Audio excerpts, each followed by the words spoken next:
राष्ट्रवादी काँग्रेस पक्षाचे महाराष्ट्र राज्याचे उपाध्यक्ष प्रमोद हिंदूरावजी आणि ठाणे जिल्हा युवक राष्ट्रवादी काँग्रेसचे प्रतीक हिंदूरावजी यांनी एका फक्त मेसेजवर केल्यानंतर त्यांच्या प्रेमापोटी ही सर्व राष्ट्रवादी काँग्रेसची मंडळी या ठिकाणी आलेली आहे। या कार्यक्रमाला असलेले आमचे ठाणे जिल्ह्याचे अध्यक्ष किशनरावजी कारमळे, बांगर साहेब आणि सर्व महिला बंधू भगिनींनो, त्याचबरोबर शहापूरचे आपले सहाशे साहेब, आज प्रमोद हिंदूराव साहेबांनी हा सदैव भजनाचा कार्यक्रम ठेवलेला आहे।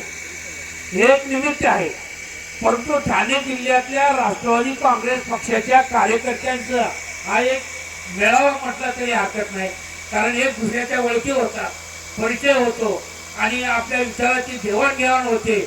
ही संधी दरवर्षी प्रमोद हिंदूराव साहेब आणून देतात, त्याबद्दल त्यांचं अभिनंदन करतो। आणि आता बऱ्याच वक्त्यांनी सांगितलं प्रमोद हिंदूराव साहेबांचं काम मी पण पाहिलेलं आहे।